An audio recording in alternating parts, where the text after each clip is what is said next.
Good morning, Shem Stars. Welcome to class. Hope you all are fine.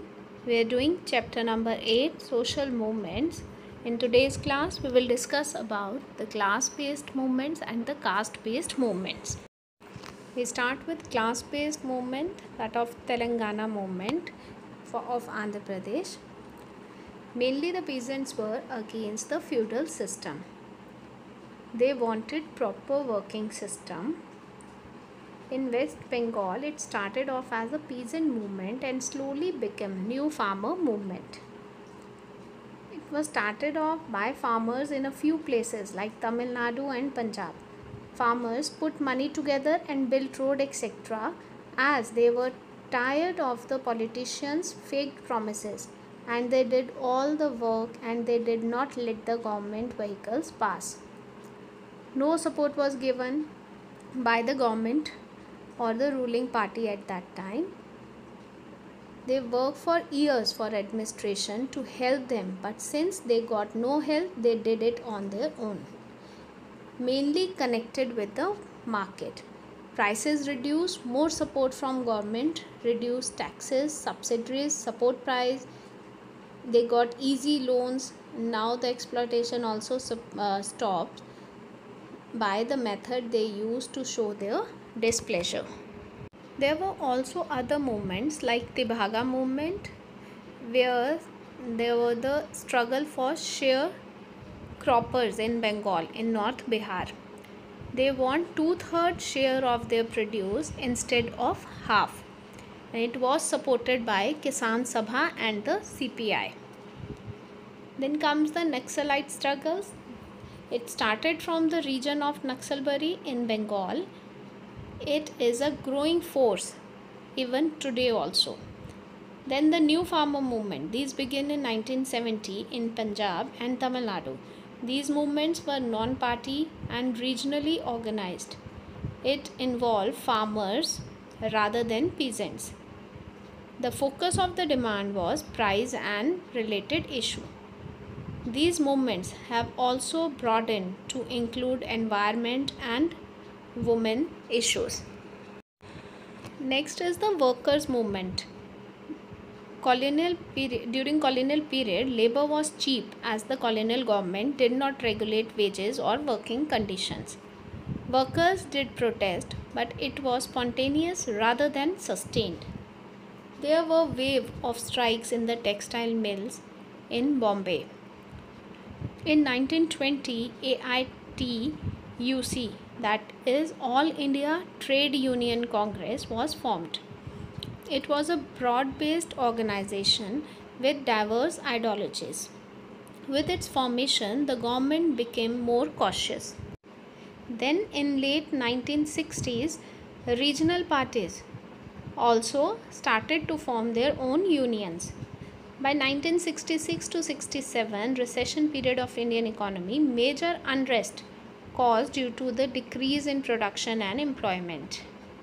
Then in 1974, railway workers went on strike, and 1975 to 77, the government curbed all trade union activities during this period of emergency. Then come the caste-based movement, Dalit movement. There have been no single unified Dalit movement.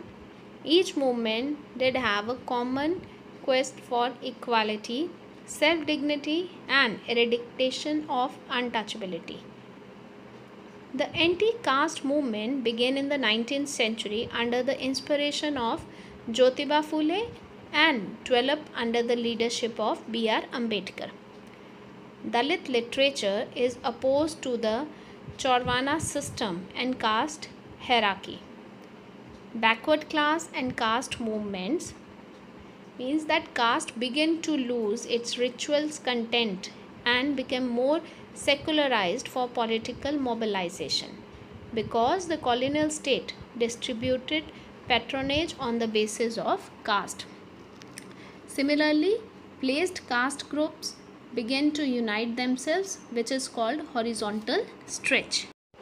Now we move further to tribal movements like Jharkhand. Issue was against with the agitation took place were that the acquisition of land for irrigation project, survey and settlement operation, collection of loans, rents and dues, nationalization of forest produce. They were migrant traders and moneylenders who settled in the area and grabbed its wealth. They received the benefit of the mining and industrial project. Literacy was spread by Christian missionaries in the area, which allow literate Adivasis to research and write about their histories. This helped create a shared identity and a unified ethnic consciousness among the Jharkhandis. The social movement had a charismatic leader in Birsa Munda who remained an icon of the movement even after his death.